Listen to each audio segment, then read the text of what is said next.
The Servant by James C. Hunter, also known as The Monk and the Executive.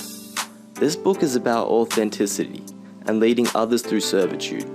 It's about pushing people to gently achieve their needs, which in return builds trust and an eagerness to follow you through their own will, rather than any forceful coercion. Attitude differences. Forceful coercion equates to power, the ability to force or coerce someone to do your will, even if they would choose not to, because of your position or your might. Examples: do it or I'll fire you. Do it or we'll bomb you. Do it or I'll beat you up. Do it or I'll ground you for 2 weeks. Do it or else. The problem with power. The problem with power is that people can be placed into it. Power can be bought and sold, given and taken away. People can be in positions of power because they are someone's brother-in-law, someone's buddy, or because they've inherited the money or power. In the end, you can get a few seasons out of power, but over time relationships will deteriorate, and so will your influence. The solution is authority. Authority, the skill of getting people to willingly do your will because of your personal influence. Authority cannot be bought or sold, given or taken away. Authority is about who you are as a person, your character, and the influence you've built with people. How do we develop authority? We must be patient, kind, humble, respectful, selfless, forgiving, honest, and committed. These behaviors require us to serve and sacrifice for others, which requires us to sacrifice our desire to blast at someone and rather be assertive with them, meaning that we may literally have to extend ourselves for people we may not even like. So how do we do that? By loving others. In the English language, when we say love, we associate it with a feeling. I love my dog, I love my cigarettes, I love my booze. In servant leadership, we refer to the Greek version, the original biblical meaning of love, agape. Agape is unconditional love, rooted in the behavior towards others, without regard to their due. It is a love of deliberate choice. Agape love is referring to the verb describing the behavior, and not a noun describing the feelings. Love is as love does. I cannot always control how I feel about other people, but I certainly am in control of how I behave toward other people. Your neighbor may be difficult and you may not like him very much, but you can still behave lovingly, being patient with him, honest and respectful, even though he chooses to behave poorly. Example of love, Corinthians chapter 13.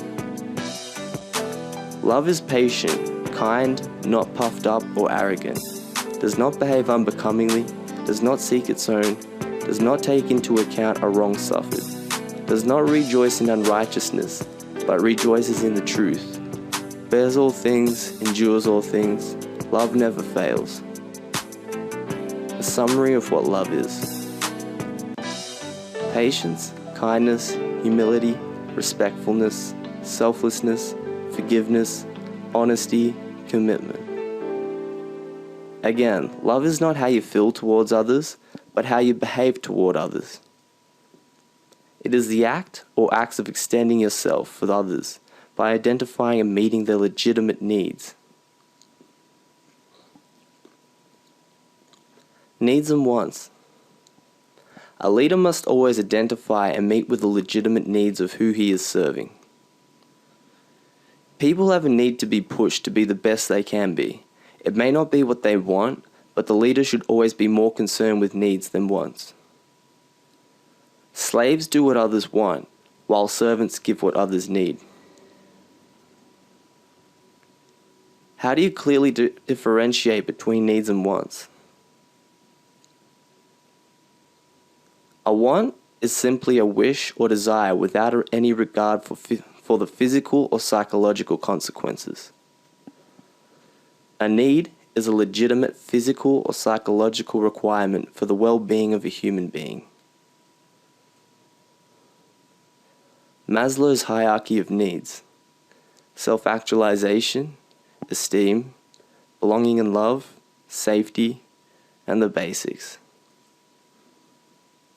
The basics: food, water, and shelter needs. The lower-level needs must first be met before the higher-level needs become motivators. So on the lowest tier, I suppose paying a fair wage and benefit would sufficiently meet the food, water, and shelter needs. Safety and security. The second tier needs would include safety and security needs, which at work would mean a safe work environment, along with providing boundaries and setting the standards. This provides consistency and predictability. Belonging and love. Being part of a healthy group with accepting and healthy relationships. Once those needs are met, the belonging and love needs become motivators. As I recall, that includes the need to be part of a healthy group with accepting and healthy relationships. Esteem.